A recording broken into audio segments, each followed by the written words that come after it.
జోరుగడ్డ ఏంగడ్డ బోరుగడ్డ జోరుగడ్డ కాదు. మీరందరూ ఈరోజు బోరుగడ్డ బోరుగడ్డ బోరుగడ్డ అంటున్నారే. మరి జగన్మోహన్ రెడ్డి గారు ముఖ్యమంత్రిగా ఉన్నప్పుడే జగన్మోహన్ రెడ్డి గారి అండదండలు మీరు చెప్పి ఆయనకు ఉన్నప్పుడే నేను అధికారంగా దూరంగా జరిగిన తర్వాత నన్ను ఫోన్లో దారుణంగా చిక్కిన తర్వాత 3 రోజులకి ప్రకృతి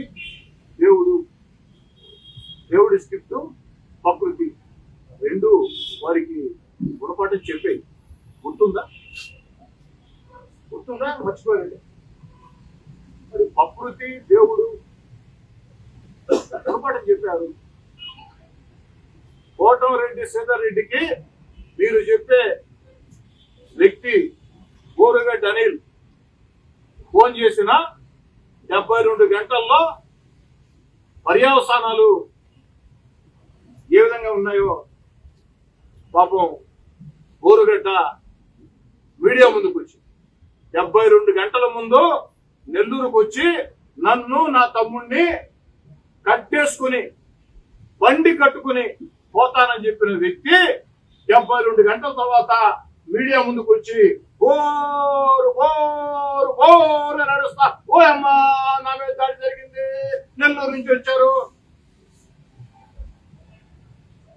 అందుకే దుఃఖం కూడా మాట్లాడేటప్పుడు కాస్త ఒళ్ళు దగ్గర పెట్టుకుంటే బాగుంది. లేకపోతే ఎవరు ఏం చెప్పలే. దేవుడి స్క్రిప్ట్ ప్రకృతి 2 సైన్స్. ఇంకెవరు అన్నారు లో దిగిడి వాళ్ళకి ఉద్యోగాలు ఒకటి ఈ సందర్భంగా స్పష్టంగా చెప్పవచ్చు.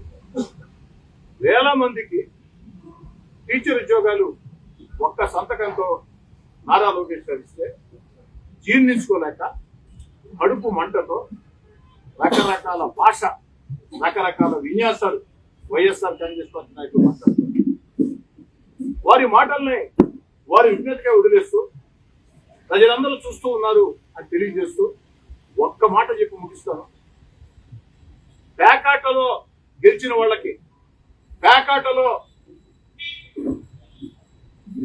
వాళ్ళకి టీచర్ ఉద్యోగం ఏ ఒక్కరికైనా ఇచ్చి ఉంటే ఇదోనయ్యా ఈయన పేకాట్లో గెలిచాడు కాబట్టి టీచర్ ఉద్యోగం ఇచ్చారు అని వైఎస్ఆర్ కాంగ్రెస్ పార్టీ నాయకులు రుజువు చేస్తే వారు రుజువు చేసిన గంటలోపు నా శాసనసభ సభ్యత్వానికి రాజీనామా చేస్తానని చెప్పని బహిరంగ ప్రకటిస్తూ కాబట్టి వైఎస్ఆర్ కాంగ్రెస్ పార్టీ నాయకులారా, ఇది సవాల్ అనుకుంటారా, సూచన అనుకుంటారా, విజ్ఞప్తి అనుకుంటారా, మీ ఇష్టం. పేకాటలో గెలిచిన వ్యక్తులకి, పేకాటలో మెడల్ సాధించిన వ్యక్తులకి, పేకాటలో ప్రావీణ్యం ఉన్న వ్యక్తులకి ఫలాని వ్యక్తికి టీచర్ ఉద్యోగం ఇచ్చారు, రుజువు చేయండి, నేను రాజీనామా చేస్తాను శాసనసభ సభ్యులతో. సాధారణంగా నాకు సవాళ్ళు విసిరే అలవాటు లేదు, అందుకే నేను సవాల్ అంటాం. నా అభ్యర్థిని ఎవరైనా సరే అభ్యర్థిగా స్వీకరిస్తారా, సవాల్గా స్వీకరిస్తారా, విజ్ఞప్తిగా స్వీకరిస్తారా? వైఎస్ఆర్ కాంగ్రెస్ పార్టీ నేతలారా మీ ఇష్టం, రుజువు చేయండి.